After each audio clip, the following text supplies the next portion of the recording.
A gente começa falando sobre o Batman. Sim, o Cavaleiro das Trevas. Mas não, calma, não é esse aí que todo mundo já conhece. Na verdade, a gente vai falar sobre o Batman do Chico, que é um brasileiro, um paraibano, que já reinterpretou o Homem-Morcego várias vezes. Tem essa imagem incrível aí de um Batman com a faca. E na semana passada, o Chico viralizou com essa outra versão do Homem-Morcego. E, bom, vamos por partes, né? Vocês podem ver que ele está sentado num muro que tem vários nomes aí, sei lá, Greg Capullo, Tim Sale, Bob Kane, Bill Finger. Tem até o Rafael Grampá lá em cima. O Chico fez uma homenagem ao Batman, claramente, mas é legal conversar com o artista e entender a inspiração dele, né, de onde é que veio a ideia. Então eu conversei com o Chico e ele me disse o seguinte: outro dia eu tava tomando uma cerveja com um amigo e falamos sobre como personagens como Batman vão sendo construídos por vários escritores e desenhistas que passam por eles. Aí me veio a ideia de um muro com os nomes das pessoas que foram construindo a identidade do Batman. Um cara que fala muito sobre essa questão, né, dos criadores é o Frank Miller. Né? Eu lembro que eu vi um documentário dele, acho que sobre o Cavaleiro das Trevas, alguma coisa assim, onde ele cita o quanto é difícil tu fazer alguma coisa nova com o Batman hoje em dia.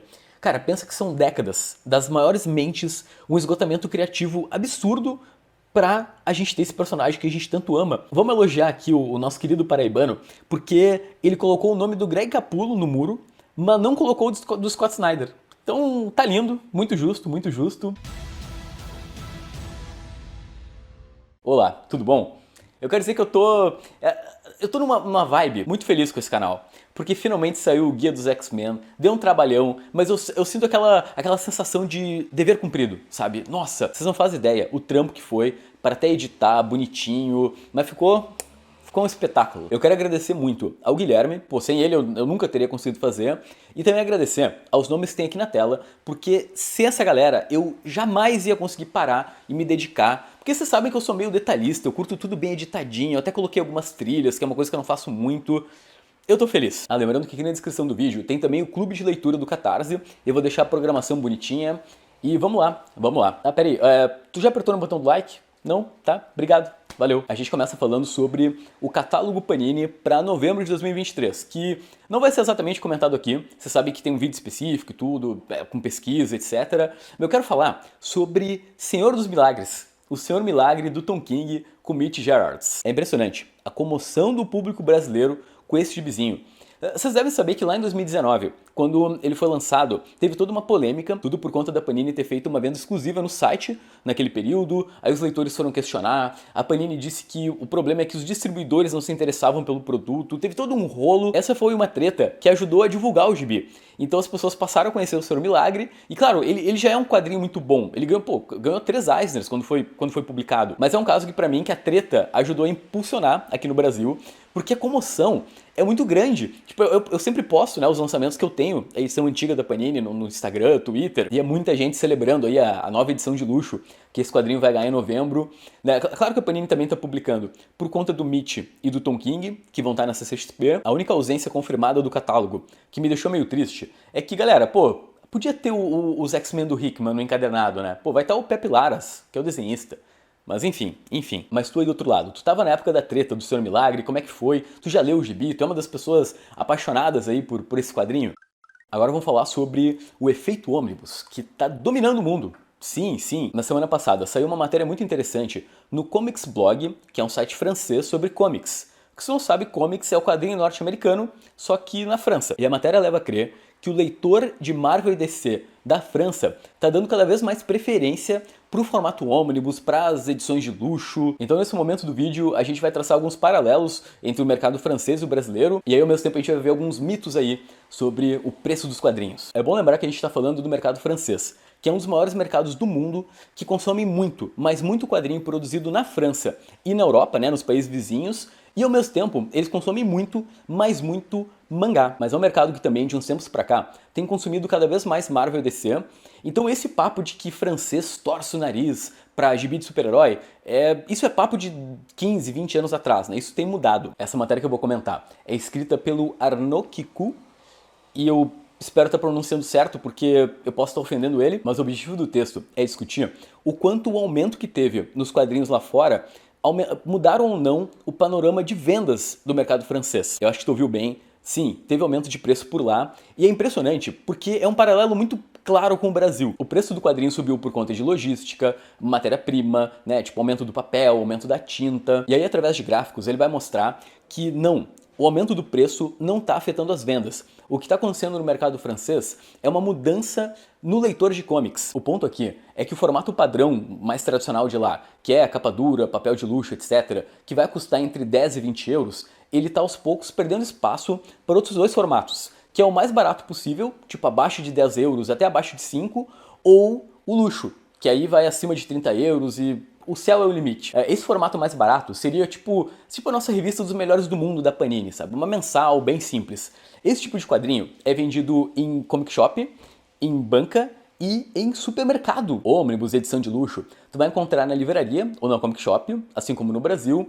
E o preço de capa ele também é parecido com o nosso, é tipo 70 euros, que dá 375 reais. E o que a matéria está apontando é que esse segmento de comics, ele tem crescido na França. É uma novidade que chegou há pouco, coisa de tipo 3, 4 anos, se tu pesquisar. E por enquanto, só tem da Marvel, via Panini Comics, sim, a Panini que levou o Omnibus para a França, enquanto por parte da DC, a editora se chama Urban, e eles não publicam Omnibus, mas eles lançam tipo edições com 400 páginas, tipo o Flash do Jeff Jones, é um exemplo. Em síntese, o que o artigo está nos dizendo é que esse segmento de gibi parrudão, estilo Omnibus, é o que mais tem crescido no mercado francês, mesmo com o aumento do preço. Então o leitor de lá ele não se importa de pagar mais caro se ele tiver certeza que vai chegar um Master Gibi parrudão na casa dele. É meio que um 880, sabe? Ou esse gibi master parrudão, ou ele vai pegar uma mensalzinha e muito mais barata. A matéria também vai trazer umas conclusões que também servem um pouco para o nosso mercado, no sentido de que eles falam como coisas como verniz, penduricalhos que colocam no gibi, de fato eles não afetam o preço final do produto, porque eles têm um custo muito baixo na gráfica.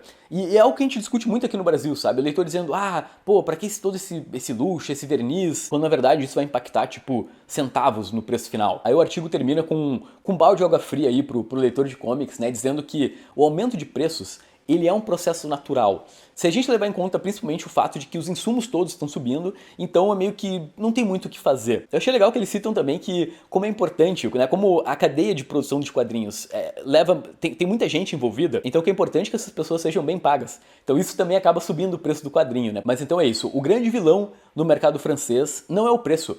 Na verdade, talvez a gente esteja vendo um processo parecido aqui no Brasil, porque cada vez mais a gente tem edições parrudas, de luxo, oversize, ônibus, etc. Elas estão se popularizando, então será que o vilão aqui também não é o preço, mas uma mudança na mentalidade do leitor? Outro ponto legal do artigo é que, cara, imagina que bacana a gente encontrar gibi no supermercado, sabe? E eu digo gibi barato, daquele que a criança puxa a calça do pai, assim, pede, e o pai consegue dar de boa, e a gente forma um novo leitor. Olha que coisa linda. Eu sei que a gente tá meio longe disso, né? Mas, pô, seria bacana. Galera, essa matéria é ultra cheia de contexto, super incrível sobre um outro mercado pra gente traçar paralelos com o nosso. Ela contou com a imensa ajuda do Eric Assis, que tu deve conhecer, um dos maiores tradutores de quadrinhos que a gente tem no Brasil, um dos maiores jornalistas, o cara 20 anos aí no Omelete, traduziu Invisíveis pra Panini, Coisas Impossíveis, e ele acabou de estrear uma newsletter, que eu vou deixar o link aqui embaixo, que é o Vira Página. Galera, são pílulas de conhecimento maravilhosas que vocês vão ter aí semanalmente, tá? É isso, link aqui embaixo.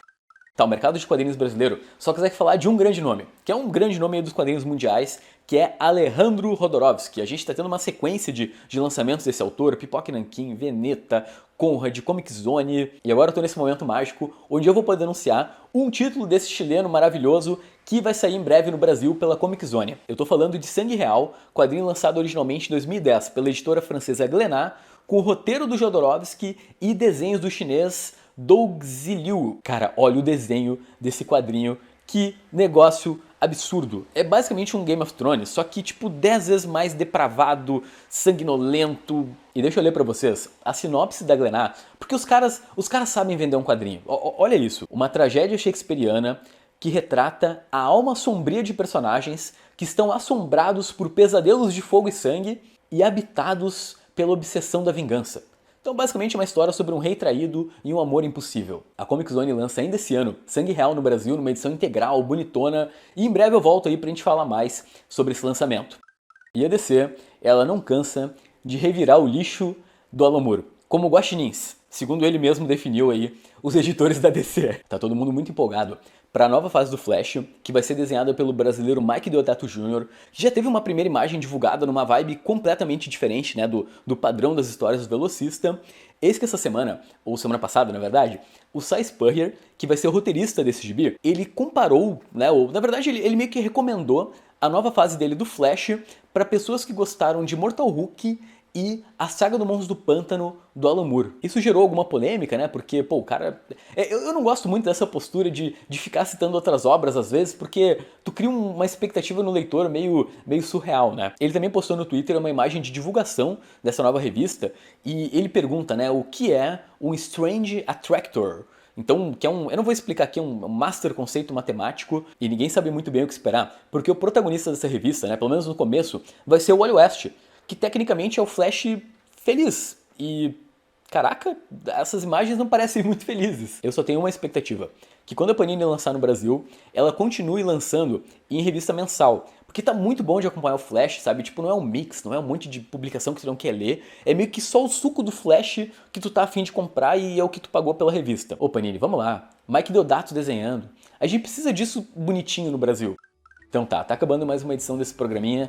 Se você acharam esse legal, vocês vão ver o da semana que vem.